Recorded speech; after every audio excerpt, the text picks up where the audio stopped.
நான் love marriage பண்ணிட்டு accept பண்ணிருப்பீங்களா? ஒன்னா இவரு சொந்த அந்த வழியில இல்லாட்டி ஏன் வழியில பண்ணுன்ற மாதிரி தான் சொன்னேன். லவ் பண்ணாலும் மேரேஜ் அப்படிதான் ஆனா பண்ணுவேன். அவங்களுக்கு என் மேல நம்பிக்கை உண்டு.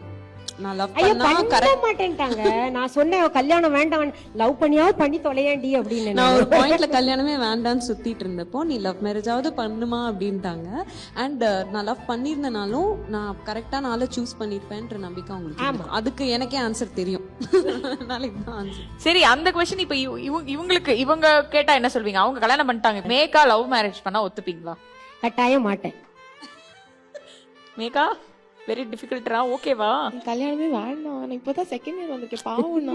சரி, இல்ல இல்ல அவங்களுக்கு பசங்களுக்கு முதலாவது தெரியுமா நாங்க எது செஞ்சாலும் கரெக்டா செய்வோம். இது வரைக்கும் எல்லாமே எங்க கிட்ட சின்ன விஷயமா அவ்வளவு ஏங்க இவளை கேளுங்க, கல்யாணம் தான் ஆயிடுச்சு இல்ல, வீட்டுக்காரர்கிட்ட கேட்டு செய்யலாம் இல்ல எது இருந்தாலும்.